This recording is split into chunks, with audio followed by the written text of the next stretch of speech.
तो आप कब से हैं राजनीति में? मैं राजनीति में स्टूडेंट लाइफ से हूँ, क्योंकि मैं अपनी यूनिवर्सिटी में प्रेसिडेंट था ट्वाइस। और जिस साल मैं यूनिवर्सिटी छोड़ रहा था तभी मुझे चरण सिंह जी ने बुलाया, और चरण सिंह जी के तब 30 MLA छोड़ गए थे। किस साल की बात है? ये दैट इज़ 1973। तो उन्होंने कहा सतपाल देखो बेईमान, मैंने पार्टी बनाई थी किसानों की, मुझे छोड़ गया। मेरा हाथ पकड़ के उन्होंने बड़ा इमोशनल होकर कहा कि तुम इस पार्टी को संभालो, किसानों की पार्टी है, और किसी से बात मत करो। अभी जाके मेरी मीटिंग है शाम को 5 बजे जिम खाना में, उससे पहले अनाउंस कर दो तुम मेरे साथ हो, और किसी से मत मशवरा। जैसे उन्होंने कहा था वैसे ही किया, और नेक्स्ट डे आ गया कि मैं उनके साथ हूँ। उन्होंने सारी पार्टी मुझे सौंप दी, जनरल सेक्रेटरी बना दिया। उसके बाद उन्होंने MLA लड़ाया, तो मैं 26 साल की उम्र में 74 में MLA हो गया। फिर राज्यसभा का मेंबर हुआ, 2 बार लोकसभा का हुआ, मिनिस्टर हुआ, और अब गवर्नर हुआ। तो तब से लड़ाई झगड़ा कुछ ना कुछ चलता रहता है। बट होल टाइम पॉलिटिक्स में आ गया, फिर प्रैक्टिस वगैरह नहीं कर पाया। तो कैसे थे वो चरण सिंह? चरण सिंह जी वो अच्छे थे। तो उनकी दिक्कत क्या थी कि उनको किसी भी तरह प्राइम मिनिस्टर बनने का एक सपना देखते थे वो। हाँ। तो उसमें उन्होंने इधर उधर किया, और वो कल्चर्ड, ईमानदार, बहुत स्वीट आदमी थे। बट ये मतलब हमारे जो पॉलिटिशियंस है, काफ़ी लोगों को ये हो जाती है कि बस बनना ही बनना है। हाँ, मतलब सब कुछ कॉम्प्रोमाइज़ करके बनना है। मैं आपको कह रहा हूँ, आपकी पूरी जो स्ट्रेंथ है जो किसी के पास नहीं है, वो ये है कि मुझे कुछ नहीं चाहिए। इससे सामने वाले सब खलास हो जाते हैं। बट ये होता क्यों है कि मतलब इतनी मतलब इम्पेशंस हो जाती है कि बस हर हालत में ही, मतलब काफ़ी पॉलिटिशियंस ऐसे होते हैं। आज़ादी के फ़ौरन बाद तो राजनीति एक तरह से कर्तव्य था, और लोग करते थे उसको उस तरह। फिर ये प्रोफेशन हो गया, और अब ये बिजनेस हो गया है। आप जम्मू कश्मीर में जब थे, जी, मतलब बड़ा कॉम्प्लिकेटेड टाइम था, बहुत कॉम्प्लिकेटेड। उसके बारे में आपकी क्या राय है? क्या मेरी ये राय है कि जम्मू कश्मीर को आप ज़बरदस्ती या फौज से ठीक नहीं रख सकते हैं। वहाँ के लोगों को जीत के आप कुछ भी कर सकते हैं, और वहाँ के लोग एमिएबल हैं। ऐसा नहीं कि इम्पॉसिबल है। मैंने तो देखा, मैंने उनको अपने साथ किया। आपने अंदर से डिटेल से देखा, सोल्यूशन वहाँ किस बेसिस पे आएगा? इमीडिएटली तो उनकी स्टेटहुड वापस करना चाहिए। उनको इतना 370 नहीं चुभा जितनी स्टेटहुड लेकर यूनियन टेरिटरी बनाना चुभा। और यूनियन टेरिटरी इन्होंने किस लिए बनाया, जो मुझे लगता है, मुझे नहीं बताई वो बात। इनको ये अंदाज़ा था कि पुलिस रिवोल्ट कर जाएगी, जबकि ऐसा नहीं था। पुलिस इतनी फेथफुली रही भारत सरकार के साथ कि ईद का महीना था, एक एक सिपाही ने छुट्टी भी नहीं मांगी, वहीं लाइन में रहे। तो एक तो स्टेटहुड, और उनका प्रॉमिस भी है अमित शाह का हाउस में, उसको इमीडिएटली वापस करना चाहिए, और फिर इलेक्शन करा देने चाहिए। बट जब मैं जम्मू गया, ये जम्मू के लोगों को भी ये लगता है कि हमारा मतलब स्टेटहुड ले लिया। हाँ, उससे तो वो भी खुश नहीं है। सबसे ज़्यादा वही चीज़ चुभी है। तो ये मतलब कर क्यों नहीं रहे इसको? पता नहीं, मेरी बात हुई, मैंने कहा वापस कराइए, तो बोला कह दिया होगा, क्या जरूरी है वापस कराना, चल तो रहा है सब ठीक। कहाँ ठीक चला, सारी इंसर्जेंसी वापस आ गई है, टेररिस्ट एक्टिव हो गए। अब तो काफ़ी घटनाएं हो रही हैं। अब तो जगह जगह हो रही हैं। राजौरी में रोज़ होता है, ऊपर कश्मीर वैली में रोज़ कुछ ना कुछ होता है। आपकी क्या राय है उसके बारे में, पुलवामा के बारे में? पुलवामा के बारे में मैं ये तो नहीं कहता इन्होंने कराया, बट पुलवामा में इन्होंने उसको इग्नोर किया और पॉलिटिकल इस्तेमाल किया अपने लिए। क्योंकि उसमें इनकी स्पीचेस हैं जिसमें ये कहता है कि जब वोट देने जाओ तो पुलवामा की शहादत को याद रखना। जैसे ही मैंने पुलवामा के बारे में सुना, मुझे पता लगा कि हमारे जो शहीद हैं एयरपोर्ट आ रहे हैं जी। तो मैं सीधा एयरपोर्ट गया। हमारी सिक्योरिटी वालों ने मुझे कहा कि नहीं नहीं नहीं आप मत जाइए, मगर मैंने कहा मैं जा रहा हूँ। तो मैं एयरपोर्ट में चला गया, और एयरपोर्ट में उस टाइम मुझे कमरे में बंद कर दिया, और मुझे कहा कि देखिए आप कमरे से नहीं निकल सकते। मैंने कहा मतलब?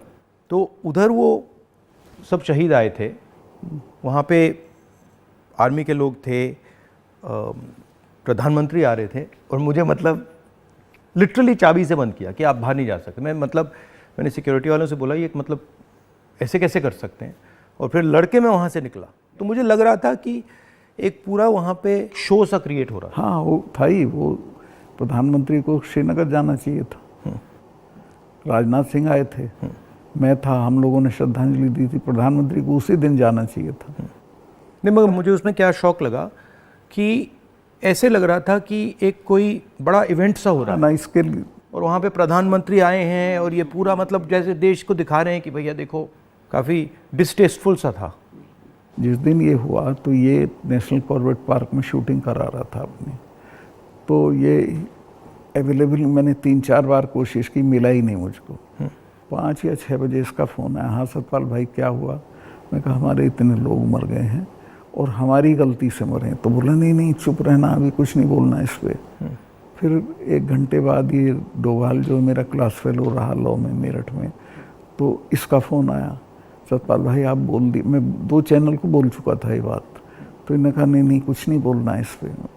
मैं कहा ठीक है, मैं समझा कुछ जांच वाँच कराएंगे, उस पर असर पड़ेगा। कुछ भी नहीं। तीसरे दिन इनका आ गया कि ये पुलवामा की शहादत को याद रखो और अब हम बालाकोट करेंगे, ये करेंगे, वो करेंगे। और अभी तक उसमें कुछ नहीं हुआ? कुछ नहीं, करना भी नहीं है इसको। पुलवामा के शहीद जिस तरह हुए थे इसलिए हुए कि उन्होंने 5 एयरक्राफ्ट मांगे थे। अगर वो मेरे से मांग लेते तो मैं इमीडिएटली कर देता। मैं तो वहाँ स्टूडेंट्स जब जम्मू में फंस जाते थे वर्ष में, उनको एयरक्राफ्ट से, क्योंकि दिल्ली में एयरक्राफ्ट इमीडिएटली मिलता है किराए पे। 4 महीने तक एप्लीकेशन उनकी पड़ी रही होम मिनिस्ट्री में, और 4 महीने बाद वो खारिज कर दी कि नहीं देंगे। तब वो सड़क से चले। इतना बड़ा, मतलब 4 महीने के लिए वो चले ही नहीं? चले ही नहीं, इसलिए कि वो सड़क से चलना बिल्कुल इनसिक्योर होता है, वो उनके उसमें नहीं है सिस्टम में। 5 जहाज मांगे थे उन्होंने, वो नहीं दिए। 4 महीने तक लटकाए रखे। और तो 4 महीने के लिए क्या होल्ड पे थे? क्या होल्ड पे थे? सब मेरे सामने नहीं आई। अगर मेरे सामने आई होती तो मैं उसमें कुछ करता। That was between CRP and home ministry. लेकिन ये थी कि अटैक हो सकता है। इसके अलावा वो जो गाड़ी टकराई थी वो 10 दिन से घूम रही थी वहाँ, पूरा आप समझिए कि भरी हुई विस्फोटक से। वो कैसे, मतलब इतना एक्सप्लोसिवली कैसे, मतलब ऐसे घूम रही थी? सिस्टम नहीं था ठीक से। और जब मैं गया हूँ फिर पुलवामा होने के बाद, तो जो 10 किलोमीटर का स्ट्रेच है उसमें लगभग 8-10 लिंक रोड मिलती हैं। एक भी सैनिटाइज नहीं थी उस दिन। बल्कि हम तो जब अपनी पुलिस को भेजते थे कश्मीर की, तो पूरी रोड पे सिविल ट्रैफिक बिल्कुल रोक देते थे, सैनिटाइज कर देते थे, तब भेजते थे। ना हाईवे सैनिटाइज था, ना वो लिंक रोड। और लिंक रोड जहाँ हाईवे में मिलती है वहाँ रिवाज ये है कि वहाँ एक जिप्सी खड़ी होनी चाहिए जो उसे रोक दे कि नहीं भाई ये काफिला चला जाए सीआरपी का, तब जाना। ब्लॉक कर कुछ नहीं था, there was nothing like that. तो जब आप वहाँ गए, जैसे पॉलिटिक्स में हम ऐसी घटनाओं में जाते हैं, तो जब हम कहीं पहले पहुँचते हैं, कोई माइंड में कोई फीलिंग आती है, तो इसमें आपकी क्या फीलिंग आई थी जब आप पहली बार वहाँ गए? आप मेरा यकीन करेंगे, आई वॉज इन टीयर्स। और मैंने इसको फ़ोन किया, मुझे नहीं मिला। जब 5 बजे मेरी बात हुई तो मैंने कहा हमारी गलती से हुआ ये। तो बोला नहीं इस पर आपको चुप रहना है। मैं चाहता था कि कुछ सर इसमें कटने चाहिए जिनकी जिम्मेवारी थी। कुछ भी नहीं, किसी का नहीं, कुछ नहीं हुआ। उसको इलेक्शन के लिए यूज़ करना चाहते थे कि ये पाकिस्तान ने किया, हमारे जवान मारे और अब हम हराएंगे। भारत जोड़ो यात्रा में हम वहीं से निकले, एक्चुअली साइट से निकले, पुलवामा से। तो मुझे ये लग रहा था कि जो आपने बोला कि ऐसी जगह पे, स्ट्रेटेजिक जगह पे इतना एक्सप्लोसिव कहाँ से आ गया, कैसे आया, वो मेरे दिमाग में क्वेश्चन था। सारा पाकिस्तान से आया था, बट इतना 600-300 किलो। हाँ, ये बॉर्डर तो हमारा पोरस है, और ये इतना एक्सप्लोसिव इंडिजिनसली प्रोक्योर करते तो वो बात फैल जाती। ये 10-12 क्विंटल तो आया हुआ था, उसमें से ये गाड़ी पूरी भरी थी एक्सप्लोसिव से। और बताया मुझे जब मैं गया कि साहब ये तो 10-12 दिन से घूम रही थी गाड़ी। जो गाड़ी चला रहा था उसका भी, मालिक का, दोनों का टेररिस्ट रिकॉर्ड था। दोनों कई बार गिरफ्तार हो लिए थे, फिर छूट गए थे, फिर गिरफ्तार हुए थे, फिर छूट गए थे। अच्छा, तो उन पर कोई निगाह नहीं थी इंटेलिजेंस एजेंसीज की। यहाँ मीडिया में, मतलब मैं देख रहा था, यहाँ पे इतना बड़ा कास्ट सेंसस का मुद्दा है, बट अब आजकल बस इजराइल। कास्ट सेंसस को नहीं दिखा। मतलब जो, चाहे वो अदानी हो, चाहे वो कास्ट सेंसस हो, जो ज़रूरी बातें हैं उसका कुछ नहीं होगा, मगर इजराइल हो, बॉलीवुड हो, क्रिकेट हो, उस पर चलते जाएंगे। अदानी तो आपने इसकी चिपका दिया, वो तो छूटेगा नहीं। गांव-गांव चला गया अदानी का, और लोग ये कहते हैं अदानी के यहाँ इसी का रुपया है। हाँ, वो 20,000 का आपने उठाया था, 20,000 को इतना बड़ा इन्वेस्टमेंट कहाँ से आएगा? कल ही एक स्टोरी आई है कि ये कोयले के प्राइस इन्फ्लेट कर रहा है। वहाँ से इंडोनेशिया से कोयला नाव में जाता है और यहाँ पहुँचते उसकी प्राइस इन्फ्लेट हो जाती है, और फिर लोगों को बिजली के लिए ज़्यादा रेट देना पड़ता है, मगर वो भी मीडिया ने कहीं नहीं उठाया। मुझे खबर ये दी गई कि जिस दिन मैं ये करण थापर का इंटरव्यू किया, इन्होंने बुला के सब चैनल्स को कहा कि खबरदार कोई रिपोर्टिंग नहीं होगी, और अतीक अहमद का केस हो गया और उसको 10 दिन तक हेडलाइन। जब मैंने वो देखा, मैंने अपनी बहन से कहा कि ये जो आपने पुलवामा की बात की है, इसके कारण ये किया गया है, हाँ, टोटल डिस्ट्रैक्ट करने के लिए। मैंने नोटिस किया जब आपने पुलवामा की बात की तो ये सब डर गए थे, लेकिन अतीक अहमद ने उसको 10 दिन तक खत्म कर दिया, ओवरशैडो कर दिया। बिल्कुल। भारत जोड़ो यात्रा में मुझे एक बात समझ आई कि कितना भी मीडिया पे कंट्रोल हो, अगर आदमी डायरेक्ट जनता के पास जाता है, हाँ, तो फिर कोई नहीं, तो नहीं चलता। जनता ओनली आंसर है, जनता के पास जाना। और अगर आप जनता के पास जाते हैं तो बहुत जल्दी जनता को बात समझ आ जाती है, वो टाइम नहीं लगता। नहीं, जनता तो अवेयर है देश में, ऐसा नहीं उन्हें मालूम नहीं है, बट उन पे कोई प्लेटफॉर्म नहीं है, कहाँ कहें, किसको कहें। उनके रिप्रेजेंटेटिव भी ऐसे ही गए गुजरे हैं सब। पहले मैंने पार्लियामेंट में स्पीच दी कास्ट सेंसस के बारे में। जब मैं इसकी रिसर्च कर रहा था, मैंने देखा कि हमारे सब इंस्टीट्यूशंस में, चाहे वो मीडिया हो, ब्यूरोक्रेसी हो, जो ओबीसी वर्ग है, जो दलित वर्ग है, जो ट्राइबल वर्ग है, उनका कोई रिप्रेजेंटेशन नहीं है। मतलब आप बिलीव नहीं कर सकते, मीडिया में चाहे आप सबसे बड़े मीडिया हाउसेस देख लीजिए या सारे जो एंकर्स हैं, सारे रिपोर्टर्स देख लीजिए, इसमें एक ओबीसी नहीं है, एक दलित नहीं है, एक ट्राइबल नहीं है। इसके बारे में आपकी क्या राय है? नहीं, मैं तो चूँकि लोहियाइट रहा हूँ, तो लोहिया ने एक बार कहा था कि मुझे कमेटी बनानी थी गोवा की आज़ादी की, तो मैं जब भी कमेटी बनाऊँ उसमें 48% अपर कास्ट आ जाते थे, नाम मांगूं तो भी वही आते थे। तो ये सिस्टम बन गया है यहाँ का। इसको चेंज करने का आपकी राय क्या है? एक तो इसको कंपलसरी करना पड़ेगा, भाई इतने % हो, जैसे नौकरियों में हो गया उस तरह से, और दूसरे उन वर्गों में थोड़ा चेतना बढ़ानी पड़ेगी, भाई तुम इन पेशों में आओ। बट इसमें इंटरेस्टिंग बात यह है कि जो स्थिति है एक्चुअली इंस्टीट्यूशनल स्ट्रक्चर में हिंदुस्तान में, उसके डिटेल्स ओबीसी वर्ग को भी नहीं मालूम, दलित वर्ग को भी नहीं मालूम। आपने थोड़ा, मतलब मैंने तो थोड़ा सा छुआ है, बट एक्चुअली किसी को नहीं मालूम, पता ही नहीं है। सही कह रहे हैं। क्यों? क्योंकि पूरा जो इन्फॉर्मेशन का सिस्टम है उसमें कोई ओबीसी नहीं है, कोई दलित नहीं है, कोई वो भी उन्हीं के हाथ में है। तो एक प्रकार से लाउड स्पीकर ऑन कर देते हैं और इतना लाउड करते हैं कि कोई कुछ बोल नहीं सकता है।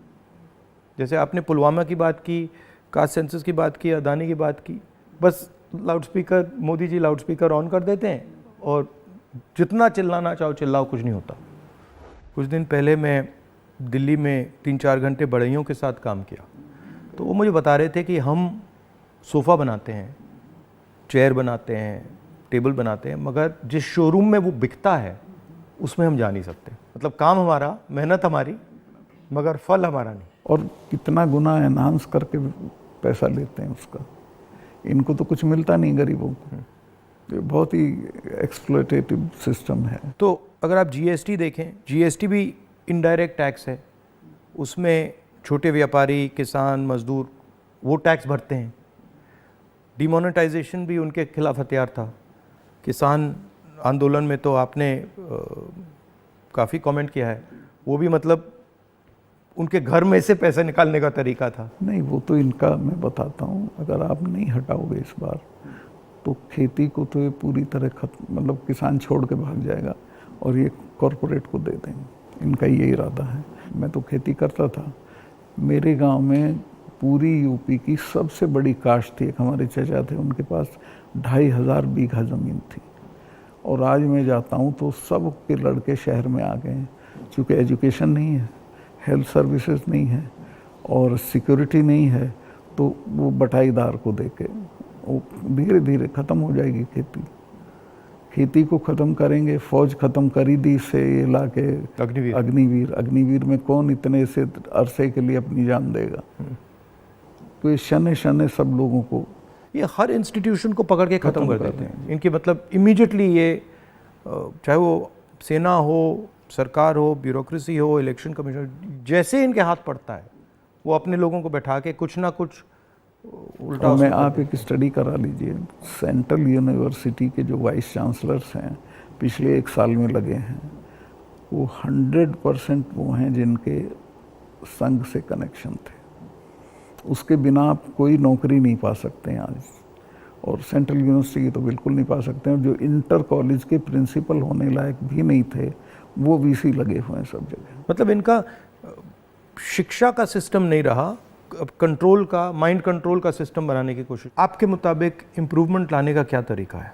देखिए, सबसे बेसिक सवाल है कि किसान को उसकी फसल का दाम सही नहीं मिलता है और उसके चलते वो हर साल गरीब होता जाता है। जो एक फसल का दाम पिछले साल था, खाद का और बाकी चीज़ों का जो दाम था, उसकी तुलना में इस साल में और फ़र्क हो जाता है। तो उसकी परचेजिंग पावर हर साल कम होती चली जाती है और उसे पता नहीं चलता। ही डजंट नो कि मैं गरीब हो रहा हूँ, लेकिन वो गरीब हो जाता है क्योंकि उसके जितना एक मन गेहूं में पिछले साल खाद खरीद सकता था, इस साल नहीं खरीद सकता, इस साल ज़्यादा गेहूं देना पड़ेगा। तो वो जो उसकी परचेजिंग पावर कम होती है उसको एहसास ही नहीं है, पता भी नहीं चलता है। तो वो तो मैंने देखा, जब पब्लिक मीटिंग्स में बताते तो कहते हैं हमें तो पता ही नहीं था ये। मैं कहा भाई तुम्हें पता ही नहीं, तुम गरीब हो रहे हो। तो उन्हें सुन के बुरा लगता है। फिर मैं समझाता हूँ, बताओ पिछले साल इतने गन्ने में कितना सामान खरीदते थे, इस साल कितना खरीदते हो। तो सबसे पहले है कि जो पैरिटी ये है एमएसपी, इसको लागू करना चाहिए। एमएसपी में ये नहीं कि सरकार सारी फसलों का एमएसपी दे, लेकिन एमएसपी करने से बाज़ार गिरेगा नहीं। और एमएसपी है इसलिए कि बाज़ार एक ख़ास जो आपने दाम तय किया उससे नीचे गिरेगा तो सरकार इंटरवीन करेगी।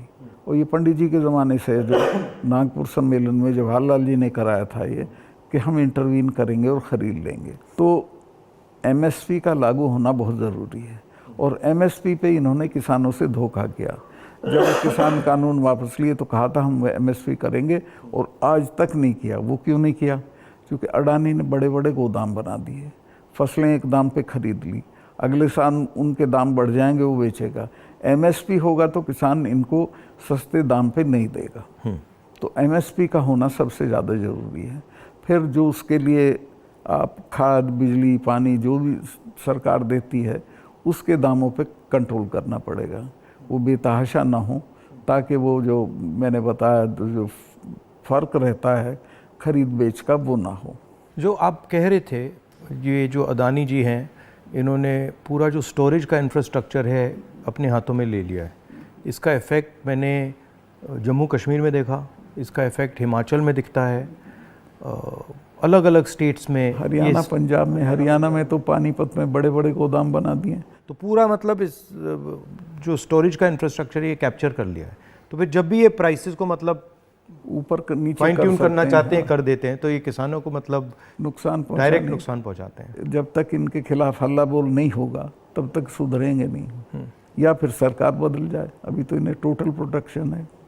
मगर मैंने देखा है कि जनरली सरकारों के पास जो किसान का जो स्टोरेज की कैपेबिलिटी होती है उसके बारे में सरकारें ज़्यादा नहीं सोचती हैं। वो ज़्यादा नहीं, बिल्कुल नहीं सोचती। आप नॉर्थ ईस्ट में भी थे? हाँ, मेघालय में। वो मुझे पनिशमेंट पोस्टिंग दी गई थी गोवा के बाद, क्योंकि गोवा में मैंने करप्शन के बारे में बहुत बोला था। लेकिन वो अच्छी, तो आपको गोवा से हटा दिया गया? हाँ, गोवा से हटा के नॉर्थ ईस्ट भेज दिया गया था। तो कश्मीर से हटाया, फिर गोवा से हटाया, फिर मतलब सब जगह 5 तबादले किए इन्होंने मेरे, जैसे सरकारी कर्मचारी के करते हैं। तो नॉर्थ ईस्ट बेटर था, वहाँ 12 ज़िले थे, गोवा में 2 ज़िले थे। और मेघालय बहुत अच्छी जगह है, कोई झगड़े टंटे की नहीं है। रिलैक्स लोग हैं जी हाँ, रिलैक्स अच्छे लोग हैं। संगमा साहब का लड़का चीफ मिनिस्टर था, तो उससे बहुत बढ़िया रिलेशनशिप रही, कोई दिक्कत नहीं हुई मुझे। तो मणिपुर के बारे में क्या राय है आपकी? वहाँ मतलब पूरा फेल्योर है सरकार की। चीफ मिनिस्टर जा नहीं सकता, कुछ कर नहीं सकता, लेकिन उसको अभी तक हटा नहीं रहे हैं। ये जम्मू एंड कश्मीर का भी ऐसे ही प्रयोग करते हैं, पंजाब का भी ऐसे ही प्रयोग करते हैं, मणिपुर का भी ऐसे ही प्रयोग करते हैं। मैं गया मणिपुर में, वहाँ जो आप कह रहे हैं बिल्कुल सही है, वहाँ कोई कंट्रोल नहीं था। पूरी क्राउड निकल आई थी। आप कोई कंट्रोल ही नहीं था, मतलब बिल्कुल एक स्टेट बचा ही नहीं है, 2 स्टेट बन गए हैं, एक इस तरफ और दूसरा दूसरी तरफ। नॉर्थ ईस्ट सेटल्ड था, इन्होंने डिस्टर्ब कर दिया। सब जगह ये कुछ ना कुछ मतलब अपना करते रहते हैं। और 6 महीने की बात है, मैं लिख के दे रहा हूँ, बिल्कुल नहीं आएंगे पावर में। नहीं, एक्चुअली अगर ज़मीन पे जाएं तो बहुत नफ़रत है लोगों बहुत शदीद, पूछिए मत आप। मुझे लगता है कि हिंदुस्तान की राजनीति में आज दो विचारधाराओं की लड़ाई है, एक आरएसएस गांधी वाली, एक आरएसएस और एक गांधी वाली, और दोनों एक प्रकार से हिंदुइज़्म के एक्सप्रेशन हैं। दोनों एक विजन है हिंदुइज़्म का, एक अहिंसा का, एक भाईचारे का, और दूसरा जो आरएसएस का, जिसको मैं डिस्टॉर्टेड विजन कहता हूँ, वो नफ़रत का, हिंसा का। तो इस फाइट के बारे में आप क्या सोचते हैं? मेरा यही सोचना है कि हिंदुस्तान कंट्री के तौर पे तभी सरवाइव करेगा जब वो लिबरल हिंदुइज्म के रास्ते पे चलेगा, जो गांधी का विजन है। गांधी ने ऐसे ही नहीं कहा था, गांधी ने इस देश को जितना समझा था किसी ने नहीं समझा था। वो गांव-गांव गए थे, जगह जगह गए थे, और वो इस नतीजे पे पहुँचे थे कि नहीं, बाकी बातें बेकार हैं, ये ठीक है रास्ता।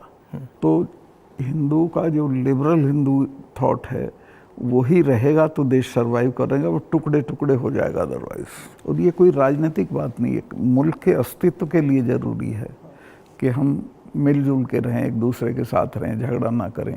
नहीं, झगड़ा होगा तो मुल्क ही नहीं रहेगा ना। हाँ बिल्कुल, तो मुल्क का मतलब ही है कि मतलब भाईचारे से मिलजुल के रहें जी, मिलजुल के लोग रह रहे हैं। तो आपका मतलब काफ़ी सालों से इस लड़ाई में आपका एक्सपीरियंस रहा है, और आप मतलब बहुत सालों से आरएसएस से लड़ रहे हैं। तो आपकी मतलब सजेशंस, राय क्या है? मेरी राय ये है कि अपने लोगों में ये प्रचारित हो ठीक से गांधी का, कांग्रेस का जो विजन है कि ये हम क्यों इनसे डिफरेंट हैं, ये क्या चाहते हैं, वो क्यों आपके हक में नहीं है, ये पॉलिटिकल लोग भी नहीं बोलते हैं, उनको ये बोलना चाहिए। और जो आप कह रहे थे, जो क्रिस्टलाइजेशन होना चाहिए पॉलिटिकल लोगों की माइंड में कि भाई ये अब ये राजनीतिक लड़ाई नहीं है, अब ये आइडियोलॉजिकल लड़ाई है, वो क्रिस्टलाइजेशन इतना हो नहीं रहा है। वो नहीं हो रहा है, क्योंकि देखिए हिंदुस्तान का आदमी जो पॉलिटिक्स में एक्टिव है वो राजनीति तक और अपने तक एक्टिव है। वो एक तो पहले तो देश के बारे में उस तरह नहीं सोचता जैसे सोचना चाहिए, और वो जो ब्रॉडर इश्यूज़ हैं उन पे राय नहीं बनाता है, राय जाहिर नहीं करता है, उस पर खड़ा नहीं होता है। तो वो हम पॉलिटिकल लोगों को करना पड़ेगा। और इसमें यह भी है कि जो, जैसे मैंने कहा कि इंफॉर्मेशन का सिस्टम जो है आसानी से राय बनाने भी नहीं देता है, जो डिस्ट्रैक्ट करता रहता है। तो इंफॉर्मेशन का सिस्टम तो वन वे हो गया है, उसमें आपकी बात तो आएगी नहीं, जो दूसरी बात है वो आएगी। और लेकिन एक अच्छी चीज़ हुई है कि लोगों ने टीवी देखना बंद कर दिया, भरोसा चला गया है। इस वक्त हम लोगों की एक ही स्ट्रेंथ है, दैट इज सोशल मीडिया। हम लोगों की बात सोशल मीडिया से फैलती है। ये उसको भी रोकने के सिस्टम ढूंढ रहे हैं, कैसे रोका जाए, वो अभी नहीं हुआ है, लेकिन वो हमारी स्ट्रेंथ है। जो प्रिंटेड मीडिया है, इलेक्ट्रॉनिक है, इस सब को इन्होंने कंट्रोल कर दिया, वन साइडेड कर दिया। लेकिन अच्छी बात यह कि लोग भी उसको समझ गए हैं, तो इनकी बात को यकीन नहीं करते, वो कहते नहीं ये तो गड़बड़ है। आपने कहा कि सोशल मीडिया में मतलब हमारा थोड़ा सा असर है, बट मेरे अकाउंट्स को तो पूरा सप्रेस किया जाता है, जैसे चाहे वो मेरी यूट्यूब हो, फेसबुक हो। नहीं, आपके होगा, पर आपके समर्थन में जो लोग करते हैं वो उसे नहीं रोक सकते। मगर जो वही है आपकी स्ट्रेंथ। जो सेंट्रल मेरा अकाउंट है उसको तो पक्का रोकते, मेरा यूट्यूब अकाउंट को तो पूरा दबा रखते। मेरा भी कुछ नहीं है, कहीं कुछ नहीं आता है, लेकिन जो हम लोगों के पक्ष में बात बोलते हैं वो फैलती है। मैंने देखा है कि जब भी सरकार पे कोई प्रेशर आता है, जैसे अगर कास्ट सेंसस की बात हो, अदानी की बात हो, एमएसपी की बात हो, किसानों की बात हो, तो ये कोई ना कोई गिमिक निकाल देते हैं। और अभी मैंने देखा कि जब मैंने पार्लियामेंट में अदानी की स्पीच दी तो सबसे पहले टीवी ऑफ कर दिया, उसके बाद मुझे पार्लियामेंट से निकाल दिया, और फिर स्पेशल सेशन की बात हुई, उसके बाद स्पेशल सेशन के अंदर भारत या इंडिया का डिस्कशन की बात हुई, और फिर एंड में विमेंस बिल की बात हुई, और विमेंस बिल भी वैसा कि वो 10 साल में आएगा, आज नहीं आएगा ही नहीं कभी। तो ये इनका ये तरीका जो है, चाहे वो पुलवामा हो, विमेंस बिल हो, डिस्ट्रैक्ट करने का इनका बहुत इफेक्टिव तरीका है। 2-3 चीज़ें हैं प्रधानमंत्री की। एक तो ये किसी भी चीज़ को वो बना देता है इवेंट, छोटी छोटी चीज़ का, और उसका अपने पक्ष में इस्तेमाल कर लेते हैं। वीमेंस बिल का भी इसने यही किया, औरतों को कुछ मिल नहीं रहा है और एहसास ये करा दिया, पता नहीं कितना बड़ा काम कर दिया। हाँ हाँ, मतलब शो बहुत ग्रैंड शो होता है। जैसे वो पार्लियामेंट की बिल्डिंग, नई बिल्डिंग में जा रहे थे तो कॉन्स्टिट्यूशन को हाथ में पकड़ के पूरा मतलब ड्रामा। नई बिल्डिंग वाला इसकी कोई ज़रूरत नहीं थी, पर उनको पत्थर लगवाना था कि मैंने बनवाई थी एक पार्लियामेंट। लेकिन वो हर चीज़ को उसी तरह से बहुत मैग्लोनियक की तरह करते हैं। जैसे पुराना हाउस है, उसमें अगर आप एक्सपेंशन करना चाहते हैं तो सेंट्रल हॉल में आप लोकसभा डाल दीजिए, लोकसभा में आप राज्यसभा डाल दीजिए, हो गया काम। मतलब सेंट्रल हॉल में मतलब वो बिल्डिंग तो उसकी अगर केयर हो भी कई सौ साल चलेगी। हाँ, तो बिल्कुल। और अगर आपको सेंट्रल हॉल चाहिए तो एनेक्सी में सेंट्रल हॉल कर देते। बिल्कुल। तो प्रॉब्लम ही नहीं थी, बट प्रॉब्लम क्रिएट करके, शो करके पूरा मतलब, पर इससे देश को काफ़ी नुकसान होता है। क्योंकि नुकसान होता है, लेकिन एक अच्छी चीज़ ये है कि लोग इसको समझ रहे हैं। लोग ना समझें तो दिक्कत है, लोग हर चीज़ समझ रहे हैं। मैं तो बिल्कुल नीचे तक जाता हूँ, वो सब बोल रहे हैं इस चीज़ को कि साहब इसको करना वरना कुछ नहीं है, ये ऐसे ही करता रहता है। और एक्चुअली जब मैं इनके भाषण सुनता हूँ और इनकी जो पॉलिसीज़ देखता हूँ तो एक्चुअली डेप्थ नहीं है, डिटेल में नहीं जाते। ज़रूरत नहीं है उसको सिर्फ रूल करना है, कोई इम्प्रूवमेंट नहीं करना, कोई चेंज नहीं करनी है, सिर्फ राज करना जिसे बोलते हैं ना, बहुत क्रूड लैंग्वेज में सारा राज है, राज करना है, दैट्स ऑल। और वो उस तरह से जो जवाबदेही जनता के लिए होती है वो महसूस भी नहीं करते हैं।